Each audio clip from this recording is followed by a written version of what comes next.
in 1 Timothy 2 verse 1, I exhort therefore that first of all, supplications, prayers, intercessions be made to God for all men. I like that. I exhort therefore that first of all supplications, prayers, intercessions be made to God for all men. Verse 4, who will have all men to be saved. I believe that. And I pity you if you don't.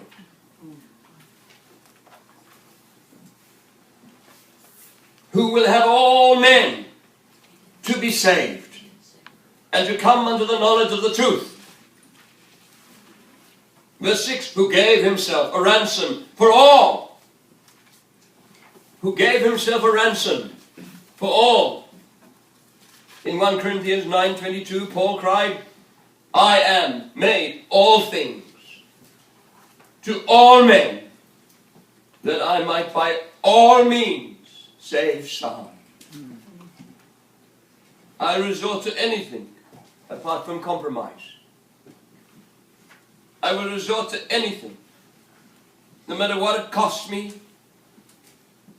in order that I might be used by God to save people from hell and eternal damnation. I am made all things, anything. I resort to anything, to all men,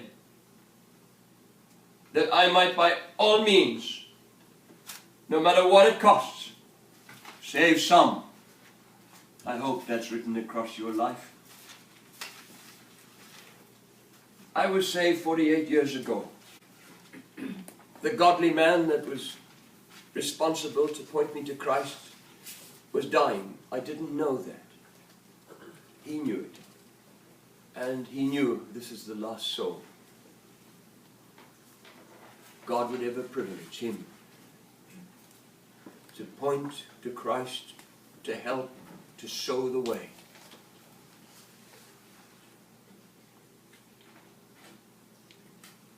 He instructed me that night in a way that I believe God had multitudes in mind, not just me. His instruction was not buried as he led the last soul he had ever led to Christ before he died. As I reached the door to leave his home, the manse next to this old Gothic church where he preached, as I began to walk out of the door, he called me with a loud voice, and tears were coming down that man's gentle face. Keith, my boy, if you are truly saved by God tonight, you will become a soul winner. For I doubt you've been saved.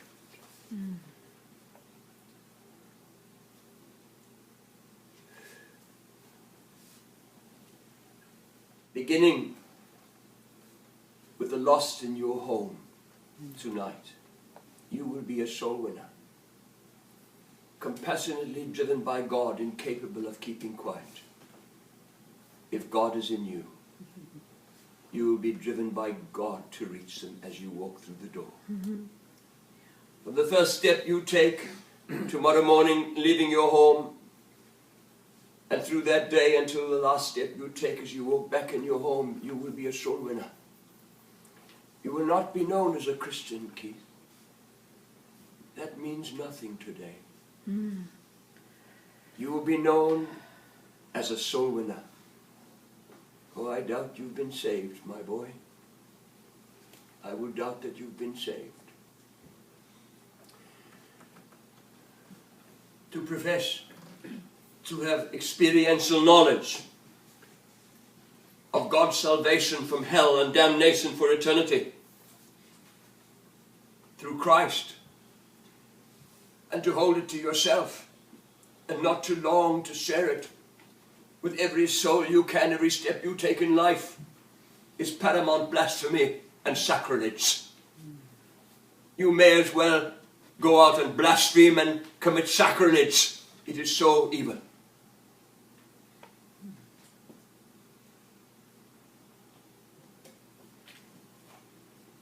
You are a soul winner now, Keith. Oh, I doubt you've been saved. Until your last breath, you will be a soul winner, Keith. Till your last breath. Or you haven't been saved yet tonight.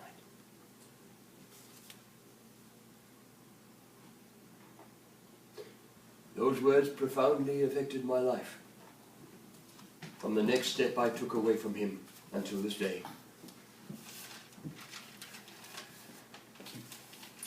The great D L Moody, reckoned to be among the 3 greatest soul winners in history,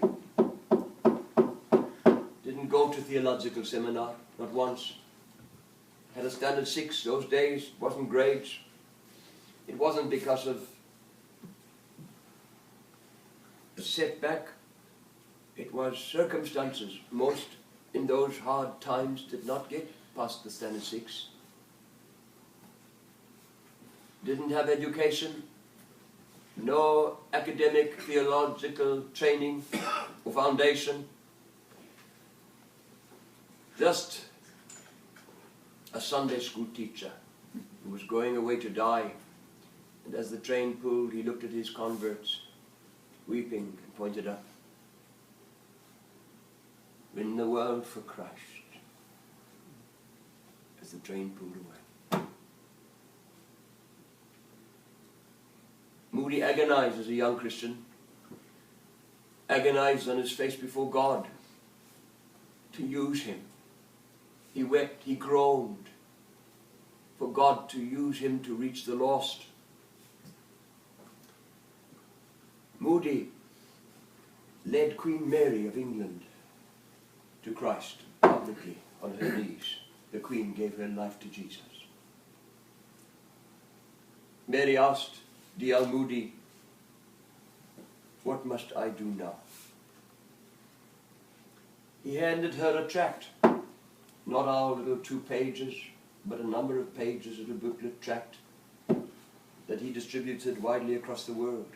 Safety, certainty, and enjoyment. An amazing tract. All scriptures. And he urged her to distribute this.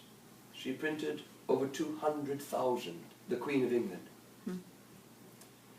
and handed it to every dignitary, president, governor, colonel, admiral, general.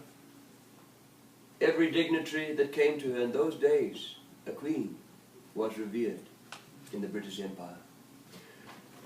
And she said these words, "Read this, I beg you, carefully, for your soul's sake." She was a soul winner, and I wonder how many will be in heaven because you don't lightly throw away a tract or turn away from the request of a queen. Moody later on led King George, her husband, to Christ. Moody went to Scotland, rejected in London at first, and from the first pulpit he stood in Auburn, he wept and cried to God, and the entire community turned to God within days. Thousands had found Christ through this man. Town after town, until Scotland had turned to God. Scotland turned from Rome, from John Knox. John Knox turned Scotland away from Rome to the Protestant cause. But D L Moody turned Scotland to God. The nation's history was turned forever. It was no longer just religion. It was multitudes across the entire land mostly entire communities, town upon town, that had found Christ and personal encounter with Jesus. He became a household name after that, across the entire world. You don't turn a land to God, and even the secular newspapers take note of it. A nation is on its knees seeking God. He spoke at Cambridge, Oxford, the two greatest universities in the world, combined, in the combined hall, that gatherings where only the greatest dignitaries of the British Empire were ever allowed to address the future leaders of the empire on every level, political on every level. They were the leaders. They were tomorrow, the esteemed. They laughed at him because of his drawl, his American accent, which was unheard of.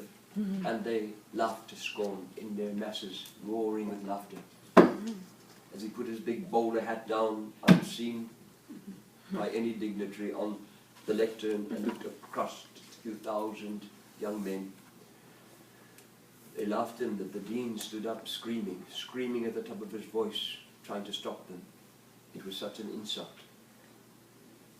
Moody bowed his head and prayed the same prayer he had prayed in that pulpit in Auburn when God began to work in the greatest revival in the history of Scotland, as he prayed that prayer. Within 10 minutes, he had to stop preaching because he couldn't hear his voice as they fell on their faces across that hall, sobbing, groaning, under conviction of sin. And they turned to Christ in their masses. Never before. When he was an old man, close to death, within weeks of death, there was a number of preachers standing out in the dark of a hall,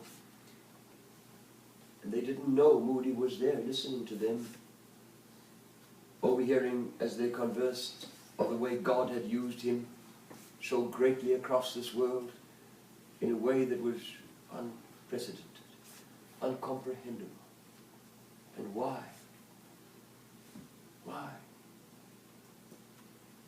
And suddenly they heard a voice and realized this was Moody. Frail had overheard them. He wasn't looking at them, but he spoke. When I was a young man groaning before God to use me, desperate for God to use me, longing for God to use me, God made me suddenly see and look upon this world in one moment. And I saw this world as a sinking vessel in the ocean. It was so vivid in my heart as I was groaning before God, and men were perishing as the sinking vessel in the ocean. They perished without hope. And in my despair at what I saw, God pointed me to a single lifeboat and cried, Moody, save all you can. Save all you can, Moody. And from that moment, I have never neglected a single soul that I could witness to. From that moment, whether it was a drunk in a gutter, I could not pass him. I would lift him, clothe him, house him, feed him, and bring him to Christ. With every faculty of my being, he was my responsibility. Whether it was a president of the United States of America that I stood with for moments, I witnessed of Christ's salvation. All I was concerned of was to bring them to Christ.